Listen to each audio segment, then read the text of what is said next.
Good morning. I call to order the November 10th, 2020 meeting of the Saline County Board of Commissioners. Will the clerk please call the roll? Commissioner Shadwick? Here. Commissioner Sparks? Here. Commissioner Vidrickson? Here. Commissioner Weiss? Here. Commissioner White? Here. I ask that you please stand and join me in a flag salute followed by a moment of silence. I pledge allegiance to the flag of the United States of America and to the republic for which it stands, one nation, under God, indivisible, with liberty and justice for all. Thank you very much. We now move to the citizens input portion of our meeting where citizens may speak on county government, usually limited to 3 minutes, and pertaining to items that are not on today's agenda. Seeing no citizens from the regular population, I'll bring it back to the commission for regular business. The first item is the consent agenda, and it consists of approval of prior minutes from September 29th, approval of tax roll adjustments, approval of accounts payable and payroll as presented, approval of public forum agenda as presented, and I will say that I will not sign the minutes because I wasn't at the meeting. So other than that, are there any objections from commissioners who wish to add or delete anything to the consent agenda? That hearing none, no objection, the consent agenda will stand as approved then. Action items. Item number 1. RFA 253-20 bid award for roof repairs. Lieutenant Sean Koskanowski with the Sheriff's Office. Good morning, Sean. Good morning. I am here today to present RFA 253-20. Its reference replacing the jail roof that was damaged by hail. We received 2 bids on October 13th, 2020. One from Meridian Roofing for $171,879.59, and one from Cape Roofing for $260,365.88. Alternatives for action would be that we can award to Meridian Roofing, we could award to Cape Roofing, or we could reject both bids and rebid. Staff is recommending that we award the bid to Meridian Roofing in the amount of $171,879.59. The repairs can begin in about 45 days and would be completed in 120 days. The budget impact would be that we've already received $124,209.14. Once the repairs are completed and the receipts are all turned in, the county can recover up to an additional $133,453.53, making the costs of the repair 100% covered by insurance. And the deductible for this has already been paid. Okay, I guess my first question would be if $257,000 and the low bidder is $171,000, I'm assuming we wouldn't get $250,000. Insurance is not going to play that game, I don't think. I wouldn't think so. My other question is that's a significant amount of $90,000, a significant amount between the 2 bids. Do we have any Meridian Roofing Solutions, do they have recommendations, or do you know of anything that's out of line there? No, I have no idea. Has our council approved this? All right. Commissioners? Nope. To follow up on that $90,000 difference, this was apples to apples. There was spec sheets that had to meet standards, and a warranty. What warranty will come with that? Was the warranty a little bit different between them?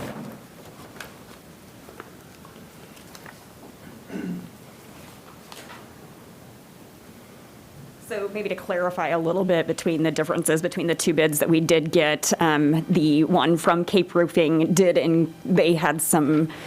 they met all the specifications that was necessary, but also had some other repairs that were in there that they had thought that insurance would be able to cover that, but obviously their cost was higher than what Meridian's was. As far as the warranty is concerned, our bid specifications requested at least a 1-year warranty for those repairs, and both of those companies met that. I believe Cape actually exceeded that by quite a couple more years than what was requested.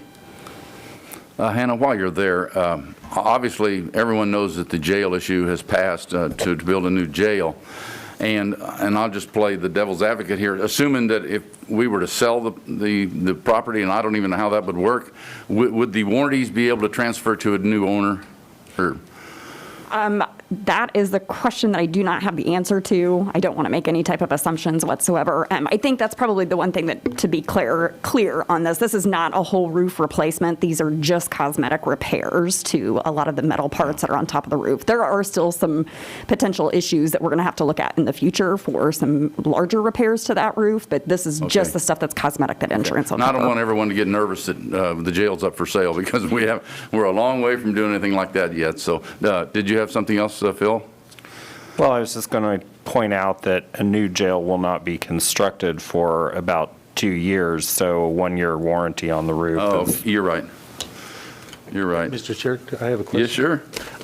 On this 1-year warranty, is that's on their workmanship, but does that cover like the materials that they're putting in there for a longer period, or 10 or 20 or 30 years? No, so the warranty piece of it was just for the workmanship and then for the pieces that they're going to be replacing. There's some of those parts that will carry a heavier warranty, but nothing that's going to be beyond 20 years by any means. I think there's one part that they said the spec sheet had 5 years. And at this time that we're out here involved with this, did we look at, or has it been a long time since that roof has been replaced, all of it? So actually, the sheriff's office roof is actually one of the capital improvement projects that is slated for some major repairs and replacement. This is just taking care of the cosmetic things that is going to be covered by insurance. Okay. All right, thank you. Well, one thing that I would add is that makes it real easy for me is that this is going to be 100% covered by insurance and recoverable by the county. So, anyone else? Are there any public comments? I'll bring it back to the commission for action. Mr. Chairman, I move we award the Sheriff's Office roof repairs to the lowest bidder, Meridian Roofing Solutions, in the amount of $171,879.59. I'll second the motion. It has been moved and seconded that we approve RFA 253-20 bid award for roof repairs. Are there any additional comments? Hearing none. All those in favor of the motion, please say aye. Aye. Opposed, same sign. Motion does carry. Thank you, Lieutenant. Thank you. We'll move to item number 2. Resolution 20-2311, declaration of a state of local public health emergency for Saline County with Michelle Barkley, Emergency Management Director. Good morning, Michelle. Good morning. I am here to ask for another 60-day extension to our local public health disaster for COVID-19 in Saline County. Currently, the cases are still going up. I am still getting resource requests for test kits and personal protective equipment. And as of this morning, I've put 4 more people in the shelter for Best Western and Webster Conference Center. So there is still a viable need in Saline County. All right. Are there questions or comments from commissioners? Unfortunately, this is a necessary thing to do, I think. So, do we need to, we probably need to vote on this one, don't we, Phil? Yeah. I would take a motion from a chairman, or from a commissioner. Mr. Chairman, I move we adopt Resolution 20-2311 as presented by staff. Second the motion. It's been moved and seconded that we approve Resolution 20-2311, declaration of state of local public health emergency for Saline County. Are there any additional comments? All of those in favor of the motion, please signify by saying aye. Aye. Opposed, same sign. The motion carries 5-0. Thank you, Michelle. Thank you. Thank you. We'll move to item number 3. RFA 254-20, clean diesel excavator with Darren Fischel, Road and Bridge Administrator. Good morning, Darren. Good morning, Commissioners. On October 25th of 2016, the United States District Court for the District of Northern California approved a settlement with Volkswagen addressing 2.0-liter diesel engines. This action was taken to partially settle allegations by EPA in California that Volkswagen used illegal defeat devices on model year 2019 to 2015 diesel engines to evade emission tests, resulting in an exceedance of tailpipe emissions for nitrous oxides. The settlement requires Volkswagen to establish an environmental mitigation trust for states, including tribes, District of Columbia, and Puerto Rico, to implement projects that reduce NOx emissions. In addition, a second partial consent decree was approved in December 2016 dealing with 3.0-liter diesel engines. The state of Kansas will receive nearly $15.6 million over the next 10 years for projects that reduce NOx emissions. The Kansas Department of Health and Environment will be the lead agency on behalf of the trust for the state of Kansas. Saline County has been following this action very closely for any funding opportunities that may become available. In August, we applied for the Non-Road Fleet Improvement Program. Our application was selected for award in 2020. Once all the project requirements are met by our agency, we would be eligible for reimbursement of up to 25% of eligible costs. We submitted for replacement a 2008 Doosan excavator. If approved, the machine would need to be disabled and reduced to a non-serviceable and irreparable condition.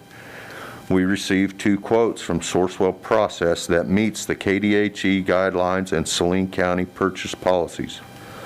One from Murphy Tractor, Great Bend, Kansas, for a 2021 John Deere 210 LC excavator in the amount of $2,187. The other was from Foley Equipment, Salina, Kansas, for a 2020 Caterpillar 320 excavator for the amount of $211,129.91. The alternatives for action would be accept the low quote from Murphy Tractor for $205,187 with a $51,296.75 reimbursement. Accept the quote from Foley Tractor for $211,129.91 with a $52,782.48 reimbursement. 3, reject the quotes and reimbursement from KDHE for the non-road diesel program. Staff recommends accepting the low quote from Murphy Tractor in the amount of $205,187. We currently have one of these machines in our department that has given us little trouble. These machines were quoted without the extended warranty, and the extended warranty would be less expensive to add a 5-year extended warranty. The budget impact is the Road and Bridge Special Equipment Fund has a current unencumbered balance of $1,574,266.62. The complete purchase price would be taken from this account, leaving $1,369,079.62. The reimbursement of $51,296.75 would then go back into the Special Equipment Fund, leaving a balance of $1,420,367.37. This account has a prudent reserve of $1 million. Questions or comments from commissioners? Yeah, a couple questions. What's the lifespan? How long do you usually keep an excavator in your fleet? Typically 15 years. And do you know the market value of the Doosan? The market value of the Doosan is, I don't know the current market value, no. The machine would be sold for scrap metal, and then that would go back into the price of the project. On top of whatever reimbursement? With whatever reimbursement. So let's say the excavator, we're going to pay $205,000. If we get, I'm just going to throw a $10,000 figure for scrap metal. If we get that, then they're going to reimburse 25% of $195,000. The price of our scrap will go back into the project. Okay, so they take ownership of that Doosan, whatever monies it brings in. They do not. We don't recoup that. Well, I guess we do. We keep that money. That money will go back into the account also. It's the 25%. Yes. But we don't know if that excavator's worth $100,000 trade-in or $80,000 trade-in. Right. I don't have that figure, no. I would say it wouldn't be that much. If I had to take a guess, I'd say maybe $50,000 or $60,000. If I might interject there, I think what this whole thing says is you have to render that piece of equipment irreparable. Yes, You yes. can't trade it in, you can't sell it. Right. It's got to be Yep. done away with. Yeah, the goal is to reduce emissions, so whatever they find, whether it be a school bus or anything like that, you have to disable. That's if you join this suit. That's if you take advantage. You still have Yes. the Oh, yeah, opportunity to yes, trade yes. that in on the open market. Yes, yes, correct. Good point. Commissioner White, you had something? So either scrap metal or yard art, what do you think? Scrap metal, yeah. It's very hard to move an excavator after, one of the requirements is you have to put a 3-inch hole in the engine block. Wow. Commissioner Shadwick, do you have anything? I do not. Commissioner Sparks? Yes. Is that, so it's up to our department then to tear this apart and disassemble it to get it to a scrap yard? We're currently contacting some people in the scrap metal to see if we can't take it to them and then have them perform that. Because it'd be very hard to move and to cut and replace that. That's just more time and money we would spend. Darren, I've got a couple of questions also. It says that the state of Kansas will receive this $15.6 million over 10 years. The $51,000 that's being projected that we'll get back, does that come to us over 10 years, or does that come to us one time? No, that'd be a lump sum payment, yes, as soon as all the requirements for the disposal are met. And also it says up to 25%.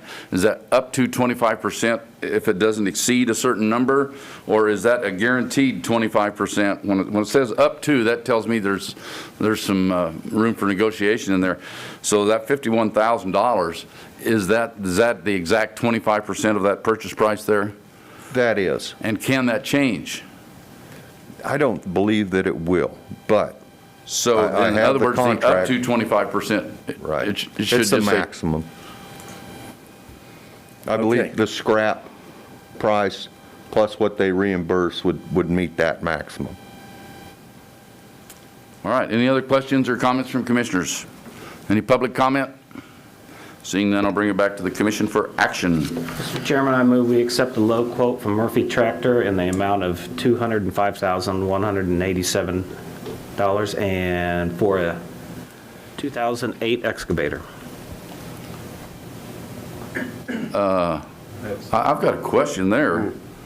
Aren't we buying a 2021? Yeah, that suggested motion was incorrect, that it's to replace a 2008 excavator. I will amend my motion that says I move that we replace the 2000 excavator and accept the low quote from Murphy Tractor. Is there a second? Second the motion. It's been moved and seconded that we approve RFA 254-20, the clean diesel excavator, which includes doing away with the 2008 Doosan excavator. All of those in favor of the motion, please say aye. Aye. Opposed, same sign. Motion carries 5-0. Thank you. Thank you, Darren. That's the end of our action items for today. We have informational items. We'll begin with item number 1. The road upgrade program with Justin Mader, County Engineer. Good morning, Justin. Good morning, Commissioners. So I'm here this morning to continue the discussion of the road upgrade program that we've talked about for the last couple months. I'm presenting a list of recommended projects with a year of construction and estimated construction cost. You should also have a project map showing each one of the projects from 2021 through 2026. So I'm here to present these projects, and I'm really looking for commissioner input on any kind of modifications to the list, if any, to answer any questions on the projects that we're proposing, and then possibly get a consensus on moving forward with the 2021 projects. See if I can get this to work. So you should have a list of projects on a spreadsheet that looks similar to this. It's up on the wall. It's kind of blurry. But just to explain my chart here, what I have is I've got alternating gray and white rows. And so like the top four gray projects, those are 2021, and then the next three white projects, those are 2022. And so it kind of just helps break out the different years so you can see them a little bit easier. Also, the first orange column here that just gives a brief description of what the projects are. And then the other orange columns are cost estimates that I have for each project, as well as the last one is kind of a 1 mil estimated balance, because we do have to cash flow these projects, through there, and that just kind of models what that cash flow is going to look like. So here you should have a map of the county with the projects shown on here with a purple rectangle around them. And these are only the projects for the next 5 years. So that's 2021 through 2026. But what I'm going to do is I did put together a short presentation for the projects in the next 2 years, 2021 through 2022, the ones that Road and Bridge are recommending. I do have some pictures. Hopefully they'll show up a little bit on the projector. So I'm going to start off with just the 2021 projects. The first one is Old Highway 81 from K143 to Ottawa Road. You're looking at a traffic count of about 2,600 vehicles per day, and so which is a pretty high traffic count for a county road. So in this project would be to widen the existing asphalt pavement about 2 feet on each side, and the issue we're having on this road is just the shoulder drop-offs, with the traffic that's on those roads, and mainly the agricultural equipment, the spray rigs, or they have to use that earth shoulder to fit on the road with all the other traffic. And so with those tires being on that shoulder, it just erodes that shoulder down. You got that drop-off right at the edge of pavement. So here I've got just 6 pictures of Old 81. This first one on the upper left I'm just north of K143 looking south. It's kind of hard to see, but this is where the KDOT right-of-way ends. And you can see here on both the left and the right, they have constructed, that additional 2 feet outside the white line. And that's kind of my goal, is what I see for this project, is having that a little bit of asphalt outside the lane line, to where when you have that equipment that needs that extra room, they're still driving on asphalt. But you wouldn't be taking that on south, is that correct? No. Yeah. We would be tying in right with that project right there. Going back the direction that we don't see. Correct. And so, that's what this picture here, the upper, the top middle, is I've just turned around and I've taken a picture looking north. And so these are some of the other pictures just along that route. You could see here the maintenance guys did add some rock to that road very recently, because there was a pretty good drop-off that needed to be taken care of. But this is just a problem that happens quite frequent. And then the last two in the lower right-hand pictures right here is just at the Ottawa County line. So this one here is just looking south. Here's Ottawa Road. It's kind of hard to see. I apologize for that. But that's looking south, and this last one here is just looking north into Ottawa County. The next project I have is Old Highway 40 from I-135 right-of-way east to the K&O Railroad. This road has a traffic count of about 7,000 vehicles per day, and so there's a lot of traffic on that road. And this project would be the same one as Old 81. It would be to add an asphalt shoulder onto the road about 2 feet on each side, and again to minimize those shoulder drop-offs. Here's some pictures along that road, and the picture just doesn't quite do it justice for when you're really standing out there. Because this project here, you can see this picture here that shows there's a pretty good drop off, but it's just kind of hard to see in these pictures here. So, but we kind of have that same issue where we've got to go out there quite a bit and add aggregate to that shoulder.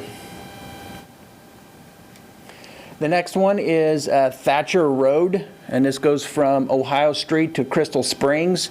And this would improve an east-west connection between Ohio and Crystal Springs. You know, right now there's not really a good east-west road between, I think is it Shipton Road? And then north to the county line. And so this would just improve another east-west connection on that. Also with the hopes of taking some of the, well, let me back up. So this would be to upgrade an earth road to a gravel road. And with the hopes of taking some pressure off of Crystal Springs. You know, so those people who are traveling, you know, that are north of Thatcher and they're wanting to go to town, you know, instead of taking Crystal Springs all the way, they can shoot across about 1.5 miles to Ohio Street, which is a paved road. Justin, how old is this traffic count? Oh, boy. I couldn't tell you. The reason I ask, I mean, I've been out there quite a bit lately, and I mean, there's a lot of traffic. I'm surprised that it's that low. The traffic count is that low. I thought it would be higher. Well, you know, and that's a traffic count that we did in house. You know, and it's I'd have to go back and look at the data, but I used the newest data that was available. Okay. You know, if the paved roads and major collectors, the state of Kansas also does a traffic count periodically, and so we can kind of use that data to check our in-house data. Where this one here, it's, you know, it could have been just that one day we were taking traffic counts out there that didn't have much traffic. So this is, yes, sir. And Mr. Chair, I have a question. Hey, I was just wondering, is that traffic count, is that on a Crystal Springs or on Thatcher Road? That's on Thatcher Road. Okay.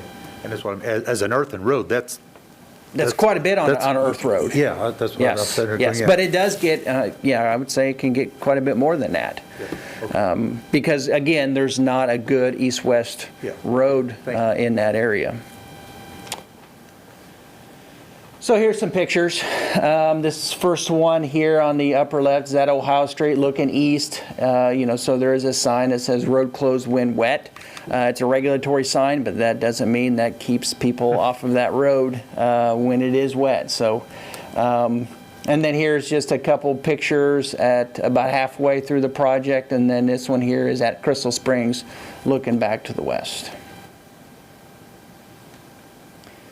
The last project that I have for 2021 is Simpson Road from Waterwell Road to Minna Road.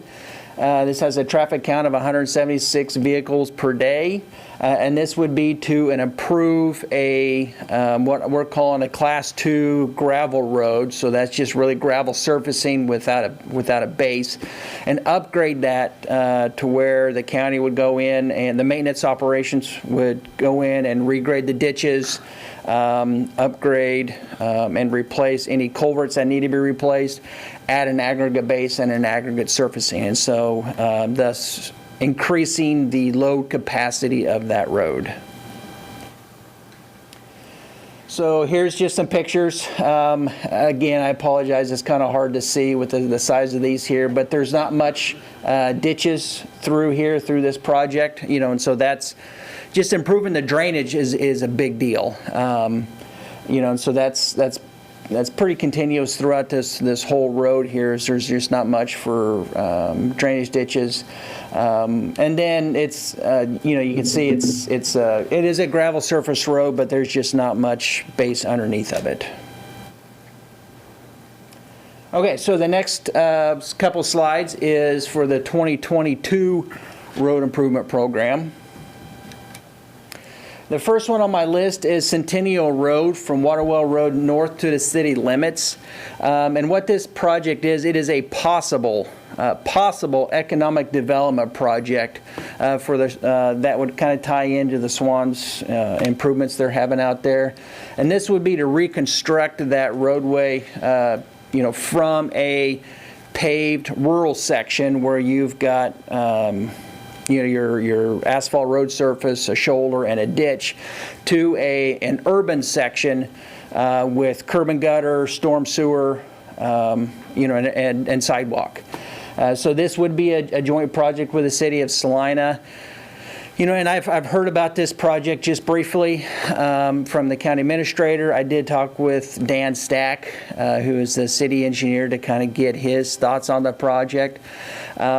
He's kind of in the same boat that I am, that it's just a possible project that might happen. But if it does happen, it's going to happen pretty quick. And so I wanted to put a project, this project in here as a placeholder. I wanted to throw some kind of a county cost, towards, just so that it is in the plan. And then the hopefully, the closer we get to 2022, the project either might go away, or it might proceed. And if it does proceed, then we do have this in our program. I guess I'm really shaking my head over a dual project with the city. Not that I wouldn't want to do something with them, but is that portion in the city or is it in the county? Yes. Yes. And what I mean by that is the city limits goes down the center of the road. And actually this year. One of those deals. Yes. This year is what we did is we did an overlay on that road. And it needed to be done for quite a while. And this was before I even knew about this potential project. And it was a joint project with the city. So the city paid for half of the overlay and the county paid for half of it. Well, the thing that I see that it can be a really potential problem there is their budget and our budget matching up. If they've got the money to do it one year and we don't, or vice versa, I mean, that, how do you do the project? That is a pretty open-ended deal to me that I don't. Right now, I mean, my main goal is I just want to have a placeholder, into our programs to where if it does happen, I do have some, some money planned for it, versus not having this and then all of a sudden this project, comes to fruition and now we got to come up with a whole bunch more money, and reschedule everything. It's easier to have it in your plan and then it doesn't happen and then you just bump projects up. By the way, which half do we own? We, the city limits are on the west side of the road, and then the unincorporated is on the east side. If I can, this, you projected this out to 2037, I see. And I'm sure that this is a dynamic document, that it's absolutely. There's no way of going out that far and hitting every one of these on. Things are going to change. They might change in 2 years, so it's just a tool. I really put most of my effort and thought process to 2026. And so that's where I really tried to nail down, this is what I think we should do. And those beyond 2026 are really just other projects that are just kind of out there, that can, reprioritize, move up and down. And that's why on the map, I only went out to 5 years as well. So again, this project is just a placeholder. I just thought it would be better, it would be more conservative to have this in this program, and just in case it does happen. And here's just some 3 pictures of it. You can see here we've got some brand new asphalt because it's less than 1 year old. So here I'm just south of Waterwell Road looking north. Here's the north end where we're tying in to an urban section, the city's responsibility. And then here I just turned around and shot north. And so I'm assuming that this road would look very similar to this section through here where you've got 2 lanes of traffic, you've got a bike lane, curb and gutter, there's storm sewer, and sidewalk. So I would assume it would be very similar to that. Okay, so moving on, then my next project is Simpson Road from Magnolia Road to Crawford Street. This section of road has a traffic count of just around 1,500 vehicles per day. This is a project that we have been approved for high-risk rural road funds through KDOT, and so this is a KDOT administered project. So all of the plan reviews, the letting of it, all that will go through KDOT. And this is to improve the safety of this road by adding 4-foot or shoulders, and then as well as regrading the ditches all the way through here. So this project currently is in the field check submittal into KDOT right now. So, and it's got a, oh boy, I'm trying to think of the month, but it's a 2022 letting. So if this does go, it'll probably be a late 2022 project. That section of road is currently asphalt, is that correct? Yes. So here's some pictures of it. This upper left is I'm on Crawford Street looking south. I just here I took a picture of the shoulder drop-off sign because there's really not much for shoulders out there, and you can kind of see here you got your asphalt, and then it slopes down from there. With that high 1,500 vehicles per day, it would be a big improvement to get some shoulders and some flatter slopes on there. Excuse me, can I ask a question on that? I mean, are you going to have to purchase any right-of-ways or anything through this area? Yes. Oh, okay. Yes, I will. I mean, there's going to be moving right away. There's going to be some utility adjustments. There's going to be some power pole adjustments. This is using federal safety money. We have to follow all of their rules and regulations, and so you are approved a typical section, and whatever that typical section, whatever right of way you need, that's what you get. Okay, thank you. Mm-hmm. The next project is Simpson Road from Minter Road to K4 Highway. This also has a traffic count of about 176 vehicles per day. And what this is an extension of the 2021 project where the maintenance crews would come in and would increase the load capacity of that road. So as well as regrade the ditches and replace any pipe culverts that need to be replaced. And so the maintenance crews, they started off with Simpson Road, I believe it was 2018, where they reconstructed the road from Magnolia to Waterwell. And so 2021 would take care of the next two sections south, and then here in 22 with this project, it would connect the last 2 miles to K4. Okay, can I ask a question on Sure. this? Okay. Justin, on that perspective there, when we voted, that was a deal that this commission here voted on, is to that area of Simpson Road between Magnolia and Waterwell was to be upgraded that year. The county did the ditches and everything, but if I remember right, is that we voted to actually chip and seal it the following year. Correct. After the chip and sealing was done on Waterwell. Correct. And since that didn't do it, and we had to go in and asfalted that. But where are we at with going ahead, and because it's amazing here, and I had 2 phone calls last week, in regards to this asphalting or taking care of Simpson Road between Magnolia and Waterwell. I mean, I don't even see this on this project, and that was already approved that's what we would do. Well, so if my memory, and again, my memory's not perfect. We're getting off task here a little bit. We need to be discussing the projects that are right here. That's a separate project if it's not even on the list. I would like to keep us on task with these projects that are right here, and not to do away with your question, because that's a legitimate question, but it doesn't. Let's wait until we take care of this and then ask that question. Well, part of what I would like from you commissioners is, if you look at my list, I would like any input on modifications to that list, and so that would be number one, adding a project, removing a project, changing the priority of projects, or changing the scope of any of the projects. And so like for this project right here, that would fall underneath, changing the scope of this project from a, class 2 gravel road without much load carrying capacity to a higher load carrying capacity gravel road. But we could change the scope of the project to a paved road.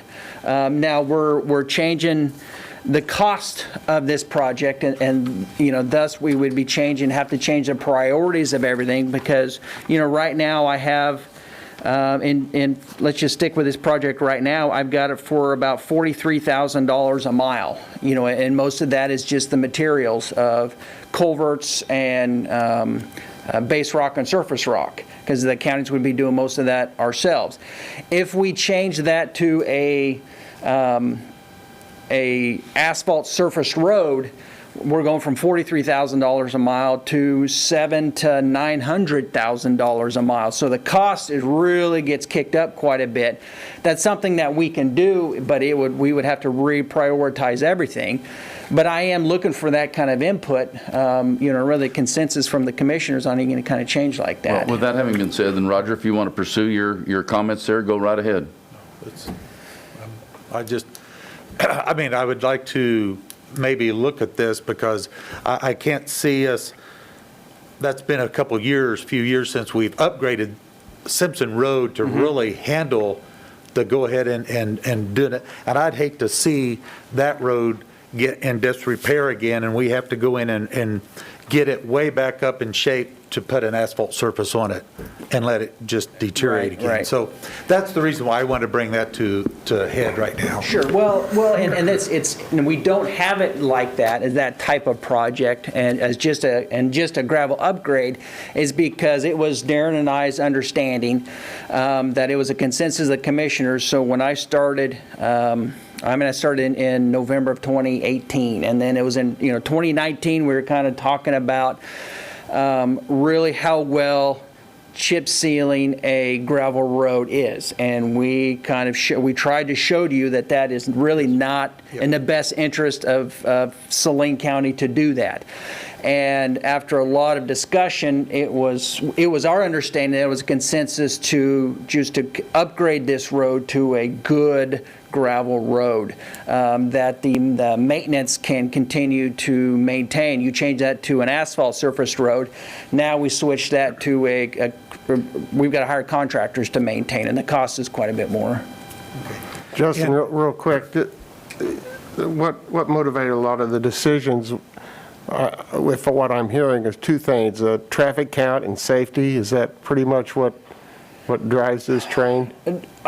Traffic count and safety, but another one is Darren's input. The maintenance input. And really you look at the numbers on how much it costs to maintain some of, for instance, to maintain an earth road, because you got mudders out there all the time. Where you can see, like on Thatcher, it just makes sense. We're trying to get some traffic off of Crystal Springs, move traffic over onto another road, and then another section into a paved road. And the cost of that project versus the maintenance.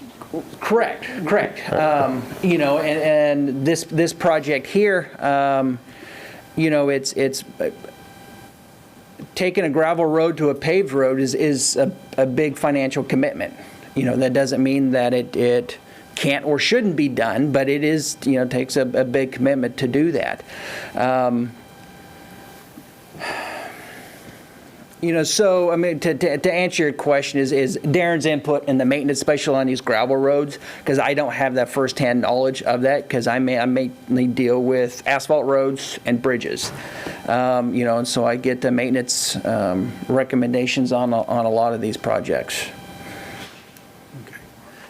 And just one more thing, we're, and I apologize that we went from looking at Simpson Road from Waterwell to Manor, and then the next year you have Simpson Road from Manor to K4. Correct. Which that road really does need to be upgraded to, and I don't know when and where we ever got from a gravel 1 to a gravel 2, that type of scenario where that's a heavy maintained road, heavy traveled road all the time. But I go back to the situation between Simpson Road, between Magnolia and Waterwell. That 2-mile stretch there that was upgraded in 2018, and where or 17, whenever that was. But anyway, that's where my concern was, is that just those 2 miles. That 2 miles of, until that road gets destroyed again, and we have to spend the money to rebuild it again, of spending the money to since we're not going to chip and seal it, to do something with that. But that's just with my thought. Sure. And I'm glad you're expressing your thoughts, because that's something that if it's really the consensus of the board, we can sure figure out where that upgrade, can fit into our program. To follow up on Roger's point, so when this is all done on Simpson from Crawford to a K4, would a driver hit a 2-mile portion of that road that would be less drivable than the rest of it? No, once we're done, let's just say if we continue this program how we have it in 2022, it should be a very consistent, as far as like driver expectancy is really what Right. you're looking at. It should be very similar all the way from K4 to Magnolia. Yep. Because and just to touch on that, just, Monty, is the one thing about it is that when you said from Crawford to Magnolia is blacktop now. So from Magnolia on south to K4 is all Yes. gravel. Yes. I got So, okay, thank you. Again, this is, again, Thank a you. very dynamic plan, and I think we need to make Yes, sure and that it it's a great- stays that it's great. way. This is a great plan and great scenario. I just wanted to bring it up about that 2-mile stretch that we need to maybe look at, but that's my thought. Okay. Sure.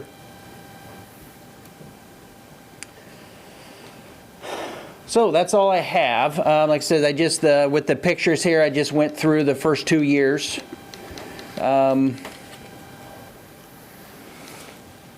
So now I guess, and so I guess I'm here if there's any other comments, questions, concerns. My concern, and I'm not sure how to read this sheet that you've got here, but the 1 mil balance, and you go down through 2026, there's $270,000 that shows as a balance. Are you telling me that we can pay for all of those projects from the 1 mil account through 2026, that we have that basically budgeted? Yes, well, I mean, if my estimates are correct. Okay, and I get that. I mean, I understand that. Yes. I'll put a comment on the Simpson Road, particularly if talking about paving it. You've got Holmes Road particularly south from Magnolia. You've got Holmes Road 1 mile to the west. You've got Simpson Road 1 mile to the east. Both of those, Simpson is paved, not south of Magnolia, but Holmes is paved. I have a hard time allocating money to pave every mile of road. I mean, it's just 1 mile over for people who really want to drive on a paved road. And I hope I'm not stepping too hard on toes that live on Simpson Road, but we can't just go out and pave every single road that's there every mile. That's my concern. But in general, I'm certainly in favor of this plan through 2026, particularly being the money is there. I mean, I think every one of us could probably throw a little cold water on one of these projects or not, but nonetheless, in general, I would say that you should proceed with this. That would be my feeling. My thoughts are that you're doing what we asked you to do. Exactly. And to come up with a long-term plan.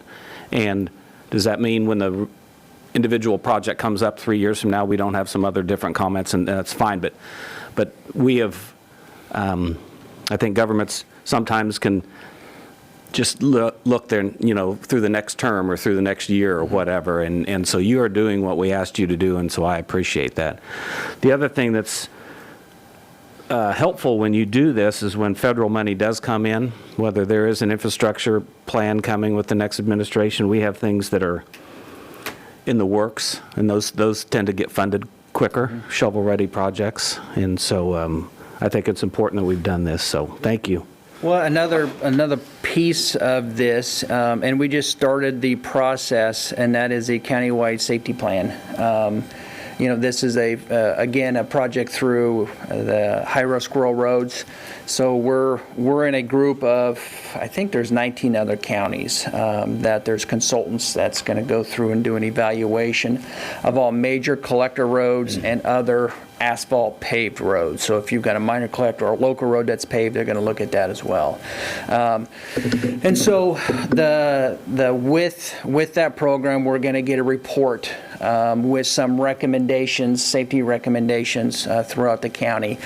And in order to get high-risk rural road monies to make improvements like I am with Simpson Road, you're going to need to have one of these countywide safety plans completed. And I think that once we get that report back, we might be switching up some of these projects in here, but at least it'll help us really to program some of these projects as well, because there will be some federal money available for construction through that program. We didn't talk any about the very last one, and that is Holmes Road, Magnolia to Crawford, upgrading that to asphalt. I would probably put up some pretty good resistance if we were voting on that to approve that project today, simply because that abuts the city limits. That's in a development area that's going to happen, and we would be right back in our road lawsuit type thing, because the city would be using it and we would be paying all the maintenance. Right. And for us to upgrade that part of it, as of 2020, doesn't make sense to me. Sure. In 2026, it may. I don't know. Yeah. But If you look at the upgrade description, which is that first orange column, I did put a, gravel to asphalt cost share. I made a new category, to where it was splitting the cost. And again, it's just another placeholder that's out there that if it happens, it's kind of here. And if it doesn't, then it's easy to remove, and we just move projects up. Well, again, it's 6 years down the road, but I share Monty's comments that you have done exactly what 2 or 3 months ago that we asked you. You have outlined that exactly like we asked you to do it. This is a pretty detailed oriented plan, particularly with the first 6 years of it. Being able to balance the budget goes a long way with me. So I guess the consensus that I would like to see from the commission is that we do approve him to go ahead with this first 6 years in terms of his planning and putting the projects together and his time. Good by me. Justin, your first two projects on the asphalt widening, 2 foot on either side, and does that include an overlay on the whole thing? Yeah, and so what my thoughts are on this one is the 2 foot widening would be included in our overlay projects. Okay, and so I would have specific bid items that would be attributed just straight for the widening portion of it. And so what I would do is I would pull out the cost of those bid items for widening would be paid for with a 1 mil. And then the other bid items like the asphalt, and if there's going to be a pretty significant patching on that road, mobilization, there's other stuff that would come out of our contractual asphalt line item. Okay. And the Centennial Road project with the city, who would be the key player in that as far as design? And I would say that would be depending on what kind of agreement we come up with, but that would really need to be designed by a consultant, and really taking care of the design, the inspections, all that would have to be probably taken care of by a third party. Okay. Thank you. Mm-hmm. Again, back to my comments and a consensus from the commission. Is that a consensus of the board, or? I like it. I like it. It's Okay, so. really good. Thank you. There you go. All right, thank you. This is a great map, and the procedure here going great. Okay, thank you. You're welcome. That brings us into the informational items. We're already in the information. Excuse me. Item number 2. County Administrator's Update with Philip Smith Haynes, County Administrator. Good morning, Phil. Good morning, Commissioners.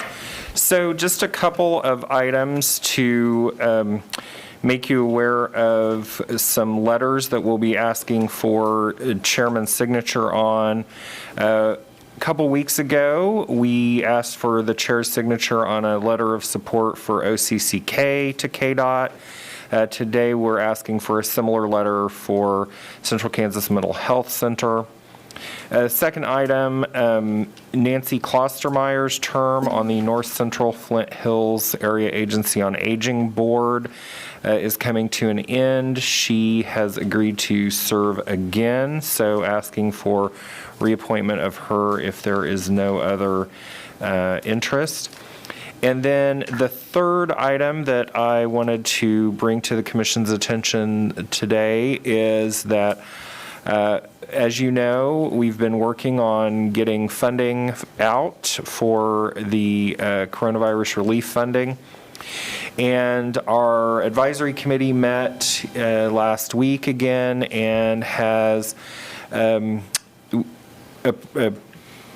recommended, and we've put on our website an application for alternative projects. So if we do happen to have money at the end of the process, we are starting a process to gather additional information from folks. So this may be some of the folks who applied before and were not funded, or it may be new projects that have come up since July, but we are starting to put those together, so we have them in the queue just in case there is funding available as we get close to the end of December. So just wanted to make sure the commission was aware of that, and I'd be happy to answer any questions. Questions from anyone? Mr. Chair, it might be appropriate on those first two letters with your signature to go ahead and consensus to approve. Do we need a vote, or just consensus is fine, I assume? Yep. Consensus by me? Yes. Okay. With it? All righty. Very good. Item 3. Commissioners' comments. Anyone? We'll go to the announcements, and I just want to say that tomorrow is a very important day for America in the United States and the citizens. It's Veterans Day. I know that there's the American Legion and the VFW put on a big show over at I think it's more the VFW than the Legion, but at the Sunset Park, honoring America, honoring the flag, honoring Veterans Day. So keep all the veterans, thank a veteran, think about the ones who have passed, and put everybody in your thoughts. And we'll move on to executive session. Mr. Chair, I would request an executive session for 20 minutes to start with for the purpose of discussing initial conversations for the acquisition of real property. Mr. Chairman, I move we recess into executive session under the land acquisition exemption to the Kansas Open Meeting Act for 20 minutes and reconvene in this room at 10:16. Second the motion. It's been moved and seconded that we move into executive session under the Kansas Open Meetings Act for 20 minutes under the exception of real property acquisition. All of those in favor of the motion, please say aye. Aye. Aye. Opposed, same sign. We're in executive session.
Get in your desk. Okay, we are back into regular session. No action is taken at this time. We will need a second executive session for non-elected personnel.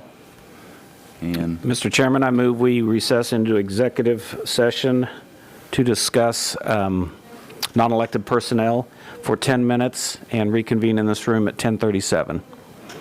Second motion. been moved and seconded that we move into executive session for 10 minutes for non-elected personnel. All of those in favor, please say aye. Aye. Opposed, same sign. We're in executive session for 10 minutes.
Okay, we are back in regular session, and again, I will say that there was no action taken during the executive session, and if anyone has anything for the good of the order, if not, why, I will take a motion for adjournment. So moved.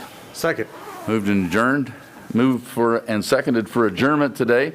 All of those in favor, please say aye. Aye. Aye. Opposed, same sign. We're adjourned. Thank you for watching.